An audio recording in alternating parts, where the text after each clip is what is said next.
We here at the Army Painter are passionate about what we do, the minis we paint, and the games we play. The Arena of Escalation is a great example of that. If you're just tuning in, we here at the Army Painter offices have been participating in a slow-grow Warhammer 40k project all year long. We've all selected an army, and we're checking in with hobby progress and updates on social media and at our blog. Today, our lead studio painter and product developer Thomas is going to show you how he painted his Imperial Police Grey Knight. I chose it mainly because all of a sudden I was able to, with the new Imperial Agents Codex, gave me the option to bring Grey Knights into my army. And it gave me the opportunity to actually build some crossover between the new Terminator kit and the old Grey Knight Terminator kit. So it was mainly because it's fun to build and yeah, very cool looking models. After priming his model with our Warpaints Air Primer matte black, Thomas began with an application of Warpaints Air plate mail metal all over the miniature. He's going to use Speedpaint Tyrian Navy through the airbrush as a shadow glaze, essentially spraying this blackish blue, aiming from the bottom up, spraying under the model and into the recess to add shadow. Our good friend Sam Lenz likes to call this an anti-zenithal. He'll reinforce the original base tone with a focused application of that previous color. Afterwards, he'll apply polished silver, once again from the Speedpaint range, through the airbrush for a subtle reflective highlight. Now Thomas will apply a thorough wash of dark blue tone all over the miniature. A larger brush like the Wargamer Regiment brush will help to deliver the paint in a generous fashion. Work those darker pigments into the recesses to help define the details on that miniature. Next, Thomas is going to reinforce the shadows by applying a glaze with Warpaints Fanatic Deep Ocean Blue. Thinning this very deep greenish blue into the shadows will knock down some of the reflectivity of the metallic base coats while adding volume to the shaded areas. If you're glazing at home for the first time, work in thin layers and try thinning your paints with a bit of our Fanatic Stabilizer. The stabilizer assists in evenly distributing the pigments when you thin your paints. Once that glaze has dried, Thomas will apply a traditional layered highlight of Mithril. We'll also use this very bright silver paint to apply edge highlights while picking out the details. Next up, Thomas is going to begin painting some panels with Moldberry. This will be the base tone for the reds on this Grey Knight. Now most Grey Knights don't feature red, but this one does. So if you're following the more traditional scheme at home, you can omit this from your process, but I still recommend watching because Thomas is really good at painting, and it's just a pleasure to watch. Next, he's going to use a character brush and some dragon red to begin his first layered highlights. Thomas has thinned this a bit, again with our stabilizer, and he'll work up this red in several thin layers. But even in its thinned state, just look at the coverage and saturation of that dragon red. If you struggle to paint red, do yourself a favor and buy a bottle of dragon red, better yet, the entire Cool Reds Flexible Triad immediately. Now with Raging Rose, Thomas will begin defining the edges and details of the reds. A character brush is perfectly suited for these types of details, as it is just enough body to carry paint for a while without drying out too fast, but is still fine enough to paint small details.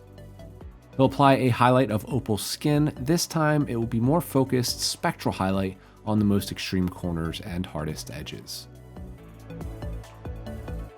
Now the new Speedpaint 2.0 formula is so versatile. It's perfect as a one-coat painting system and is also fantastic for glazing.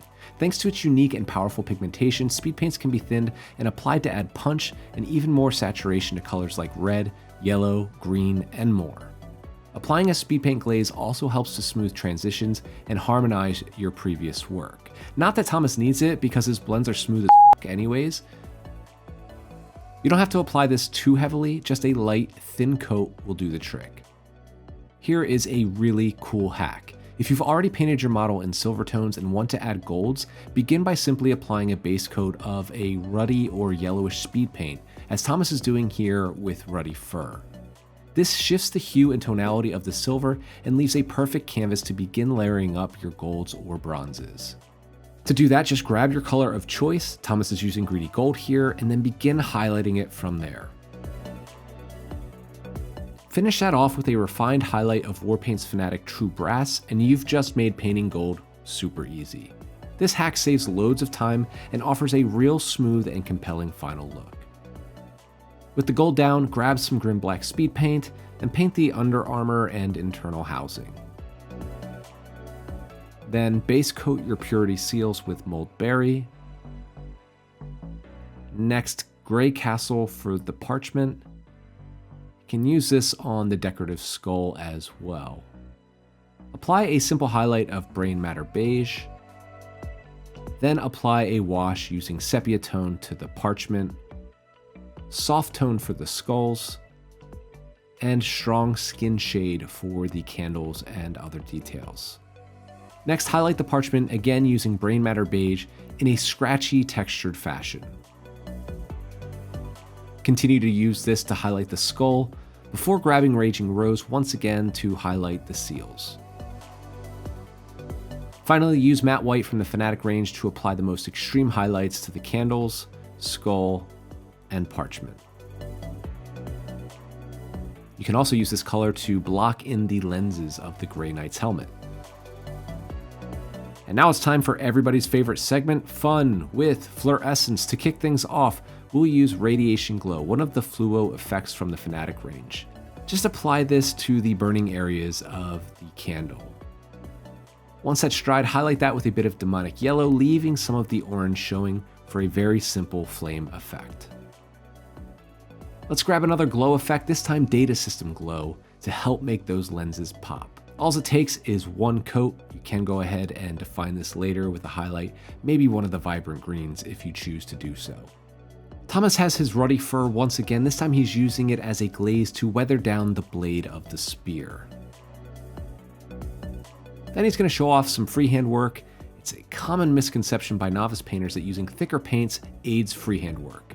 That couldn't be further from the truth, and as someone who freehands a lot of checkers, I can say that without a doubt, you want to use thin paints to create compelling freehand work. Thomas is thin Company Gray with Warpaint Stabilizer and Retarder to help give him ultimate control when performing his freehand work. You should too. That stabilizer is put to use once again to thin matte black for the script work on the Parchment as well. It's time to paint the base of the miniature, and Thomas has once again employed the basing theme of the year, starting with a base coat of Warpaints Fanatic Effects Dark Rust. We recently published a terrain video with factory team member Eric of Eric's Hobby Workshop, where he built a table of terrain fit to match this rusty base theme that we'll be using in our final of the Arena of Escalation coming at the end of this year. Click the link above and save that video for next. Back to the base, once the dark rust has dried, thin down 1 part fresh rust to 2 to 3 parts clean water and apply this as a heavy wash over the base.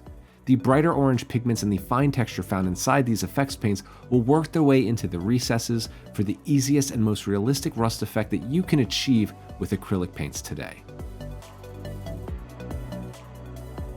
To help tie the model into the theme of the base, Thomas will thin down some of that dark rust and apply this as a wash into the recesses.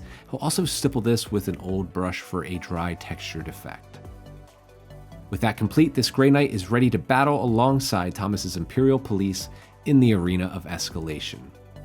Follow along with all of our Arena of Escalation hobby progress, or join in from home using hashtag Arena of Escalation. And to learn more about the amazing products used in this tutorial from our Warpaints Fanatic range, as well as our industry-leading speed paints, Warpaints Air color primers, and our full range of high-quality paints and accessories designed to make miniature painting simple, fast, and fun, you can learn more at your friendly local game store, preferred online retailer, or at www.thearmypainter.com.